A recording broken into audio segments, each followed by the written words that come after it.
Today's topic is unconventional tips for analyzing real estate markets.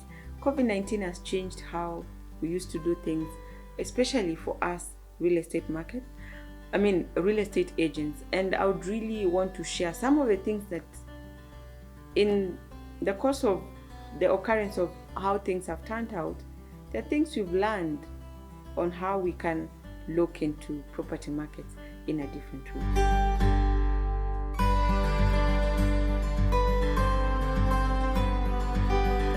As a potential investor, there are key things maybe you've had in terms of how do I look into this particular market I want to analyze.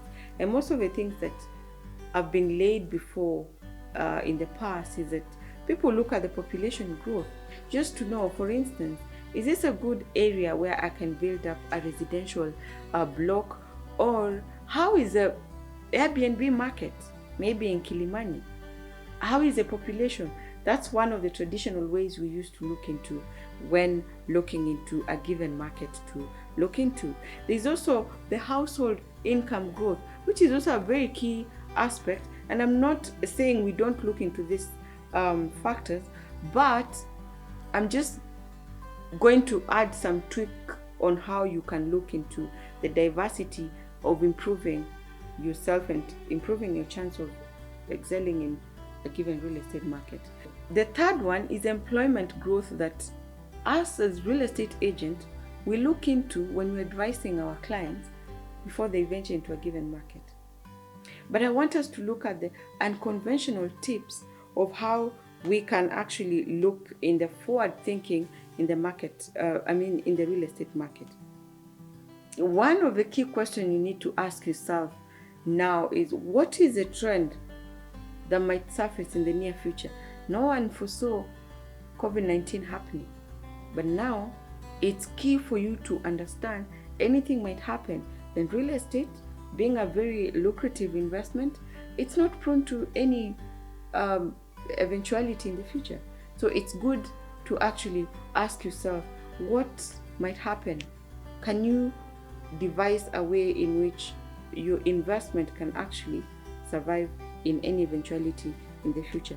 If in the real estate for the long run, it's prudent to look at the diversity of employment in the region.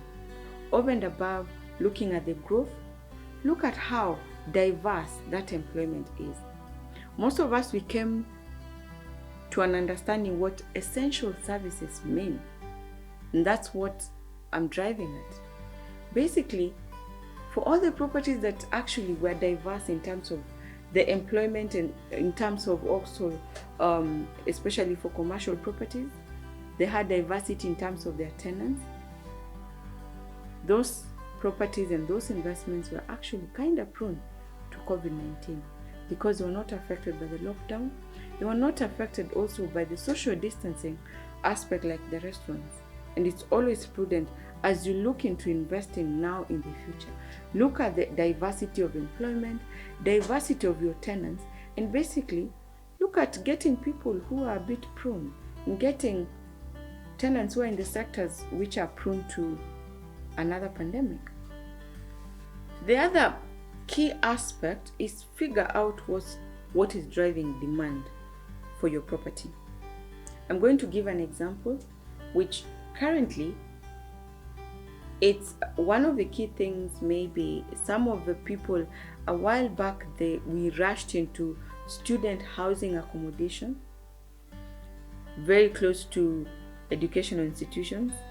If that is what drives your demand, then you're actually very sure that in case of a pandemic and the schools are locked down, then you're in problems. So basically, figure out what drives demand for your property and see how you can mitigate risk and get a diverse way or get diverse drivers of demand to your property. As I conclude, I'm going to say that diversity is king in real estate, and COVID-19 pandemic has really opened our eyes to know how powerful diversity could be in any real estate investment.